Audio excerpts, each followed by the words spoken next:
Divorce regrets. 6 months later, divorcing my husband was a huge mistake. This one is long, but worth it for everyone to read. If I could give anyone a piece of advice for divorce, it would be to not do it under normal circumstances. If your spouse is beating you or threatening you or your children, then of course get out and fast. In my case there was no abuse. We were together for 8 years, that was mostly good, and we have 4 kids. Right around 5 years, I got a promotion at work and I got it in my head that my ex-husband was dragging me down, or at least holding me back from more success and a better life. We never had a lot of money, but with my promotion I was now making more than he was. I started working longer hours and at the same time his hours were cut, so he was at home more. I really began to resent him, because he was home and because he got to spend time with our kids.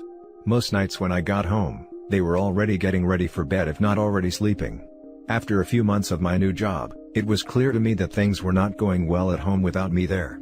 Some nights, the dishes weren't done when I got home, or the kids hadn't eaten, or whatever else I could think of to be mad at him about. It really didn't matter. He kept saying that he would try harder, but that it was hard being home all the time. That always made me really mad. For the next couple years things kept getting worse. My hours weren't any shorter and his were on and off full time. There was no convenient time for him to be working full time because of my hours, but we also needed the money.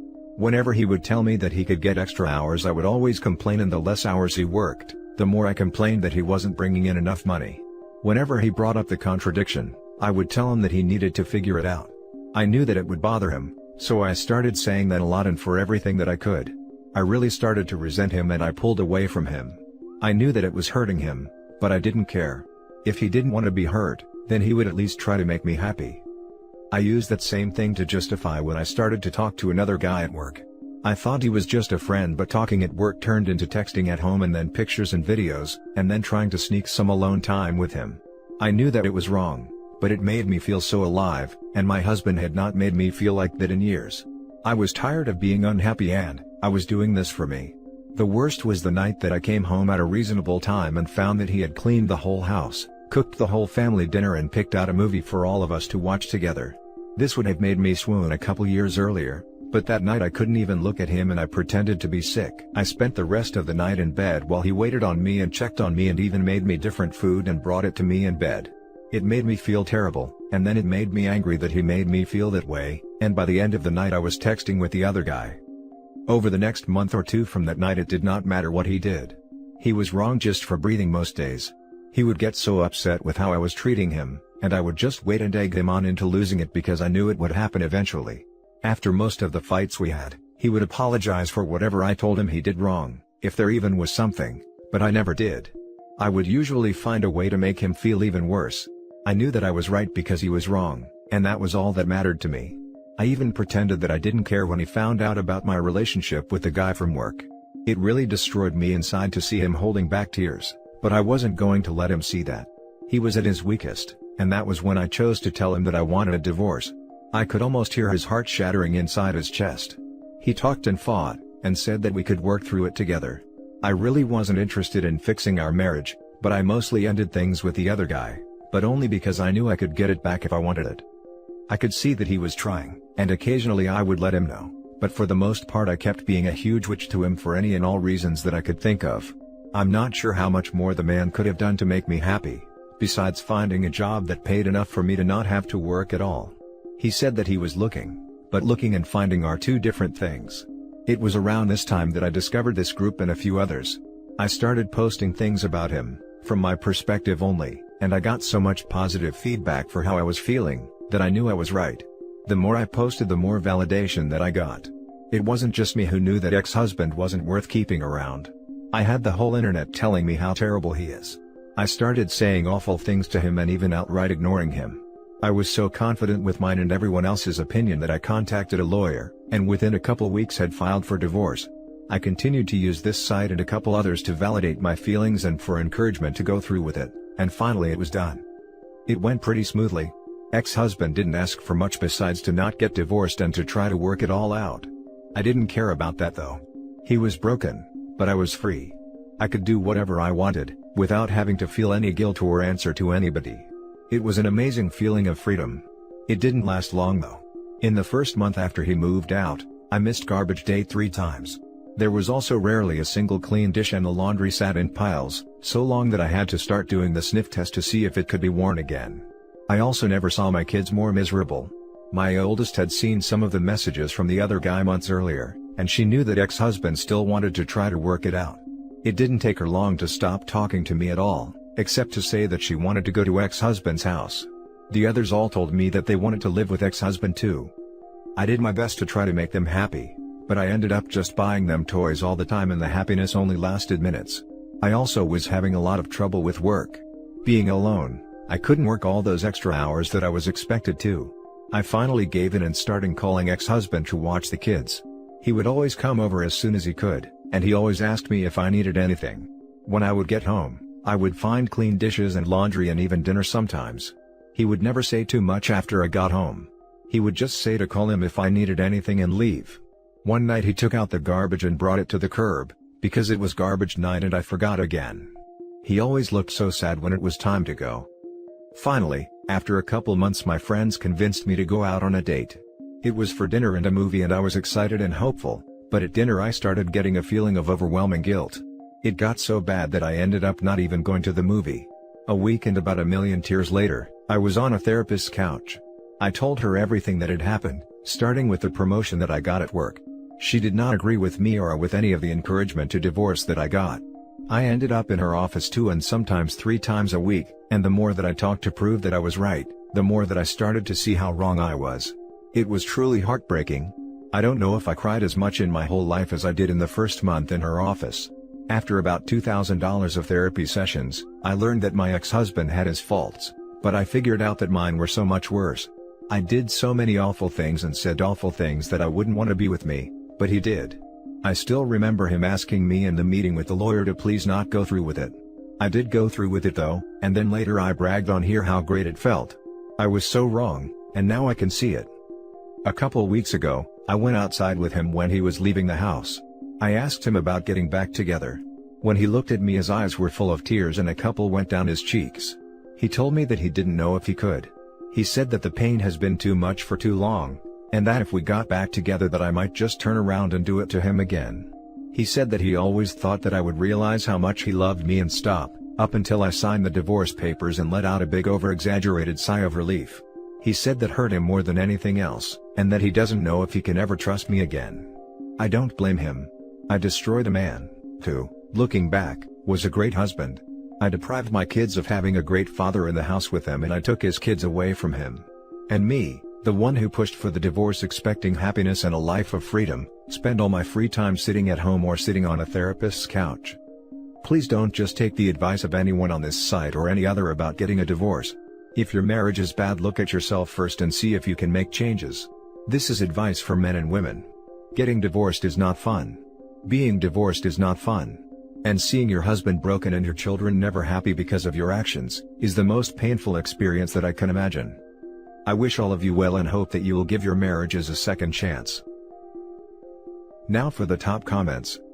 I hope he doesn't take you back. This. She sounds awful and he deserves someone so much better. My ex did worse. Used me for schooling 100G over the years. I worked full time, she was in school, had an affair after treating me like crap. I tried to salvage for 2 years, then she took me to the cleaners, after I said I would not be just roommates. Now threatening to take full custody as I picked up more work to make up how she left me broke. I could never take her back. She is happy living with a fair partner. To OP, my ex-wife could have written this post, so I feel like I may have an idea how your soon-to-be ex-husband feels. A year after the divorce, my ex-wife came to visit the kids and begged for me to talk to her as I was no contact on any topic not about the kids. She lamented her cheating, her cruelty, her constant fault-finding, but mostly, she said she missed my friendship and could we please try again. Oh, how I longed to hear those words. I would have paid any price, made any promise, done anything to try again, but for the divorce. She was so happy hitting me over the head with it, and how happy she was going to be without me in her life. It broke me. My heart and my soul, my self-worth were tied up in our marriage, and she destroyed all of it. I couldn't possibly go back to her. I had escaped a prisoner of war camp, never to return. Dear OP, you are asking your ex-husband to return to a POW camp with only the weakest promise that the commandant won't torture and cruelly abuse him this time. It is too big of a risk for him to take.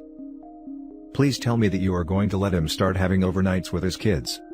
He and they don't deserve to be punished for the choices that you made. For real.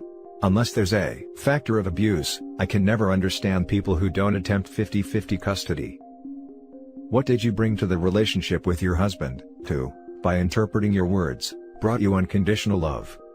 Could you tell us what exactly you were missing from the marriage? Could you tell us what exactly you were missing from the marriage, aside from the fact that being single is hard work? Now for the next story. She regrets it. We divorced a year ago, and it destroyed me. After 12 years and 2 kids together, she cheated with a coworker, left me for him. Everyone told me that she would regret what she was doing, but she was so cold and sure that I was the one who ended up filing. After the divorce, she bought a small house and the guy lives with her. My kids live with this man for half their lives. I really try not to think about it too much, but it sucks. I have a girlfriend I met soon after the divorce and we've fallen in love, so I stopped thinking about the ex very much. Then a few days ago I get a call from her, which is strange because we barely talk. She was asking if I was happy, saying that she has no family or support network here. She's unhappy. She missed us being a family. She asked if she would ever have a chance with me again. I would have given anything to hear those words last winter. I wanted so badly to save my family. But I've moved on, and I'm never going back. I told her no. I told her that I would always be there to help with the kids. It hurts to know she's suffering, to know she completely messed up her life for this a-hole, but I'm done. The hardest thing to let go of is wanting to take care of her, and even now I just want her to be okay. Now for the comments. Wow, that had to be tough to hear. There had to be a small part that was satisfied to hear she admitted she screwed up, yet all the pain you went through and now you've moved on. Makes you think if she wouldn't have screwed up, you'd see your kids every day. My situation is similar. She cheated with a coworker, I divorced her, we split time with the kids. The guy's still in the picture. I'm still healing, haven't found anyone, I'm not ready for that. I've been asked if I'd take her back if she admitted how bad she screwed up. The answer is no, there were too many things that were said and done for me to forgive, and there's no way to ever trust her again. You would think that I'd feel some satisfaction, but all I felt was sadness and pity for where she is at. She's pretty much trapped with this guy as he's her support network now. She probably can't cover the mortgage and bills without his help. She sees that I'm doing so much better post-divorce, I got really fit. I have a beautiful girlfriend and moved to the city. She knows she threw away a good thing for a crappy thing. I always knew that she would see it, but it doesn't feel good to know it now. Dude, I feel for you, and fear this could be my soon-to-be ex in a year. As a man, I don't know how we get past the desire to support them, and be there for them forever. It's just how some of us are wired. Sadly, only the good men are wired this way. Even more sad is that the women, who would be perfect for men like you, have already been destroyed by the ones not like you. It's just nuts when you think about it. She may think she regrets her decision, but getting back together wouldn't work out in the end. The conditions that led her to cheat in the first place would still be there. It may be an unpopular opinion, but I believe an affair is a symptom of the problem, not the problem in and of itself. She was unhappy and looked for happiness with someone else. If she's still unhappy, she needs to keep looking and not try to go back in time. I think she needs to figure out it wasn't his job to make her happy. That maybe if she was able to grow and learn, that it was always her inner unhappiness that was the root cause of her problems. Maybe then they could move forward. Now for the last story. Ex wants to move back in, told her no. A little background, married for 15 years, wife left to move in with boyfriend in a different state about a year ago. We divorced as quickly after that as possible. 3 kids. I got full custody in the divorce in a state where that is very rare. So, my ex shows up at my doorstep because she's leaving her boyfriend.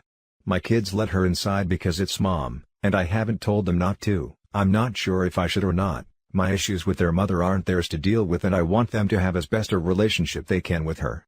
Anyway, she just wants me to hold her, so I hug her for a minute and then she lets me know she's leaving her boyfriend and she wants to move back into the spare bedroom, if possible. I tell her no, it's not possible. Why doesn't she move in with her parents till she's back on her feet? She says she doesn't want her mom telling her she told her so. I just rolled my eyes and let the conversation die. I wanted to fix it for her still. It took a lot to just sit there and say nothing till she got uncomfortable enough to leave. Maybe I should have just told her to get out. I don't know, I know she can't be in my life again. Top comments.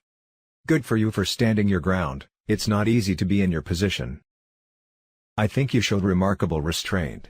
You seemed very aware of thinking about your children and their point of view during the whole incident.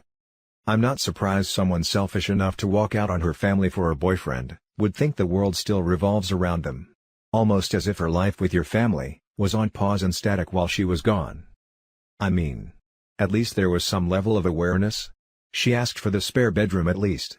Which is still ridiculous. You ever see that episode of Futurama when Bender becomes something like a god to some race? I love a quote from it, when you do things right, people won't be sure you've done anything at all. You're doing it right. You held your ground and remained civil and courteous. The right thing is rarely easy or popular. Tough call, but the right call. You're very gracious for being cordial. But dude, she left you, it didn't work out so she now needs your help? Not trying to crank you up, but never forget she cheated on you, and walked out not only on you, but the kids. It ain't right. Again, commend you on doing what's right by letting her in because of the kids. Hugging her? I guess it's noble and I probably would do the same.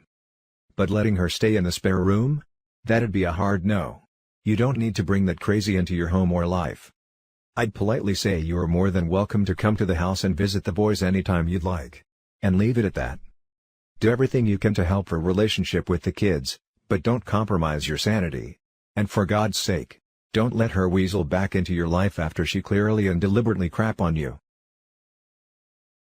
And that's it for this video guys. If you have thoughts to share, leave a comment below. Don't forget to hit like and subscribe if you like this content. Turn the notification on to get updated on my latest posts. I'll catch you in the next one. Good day everyone.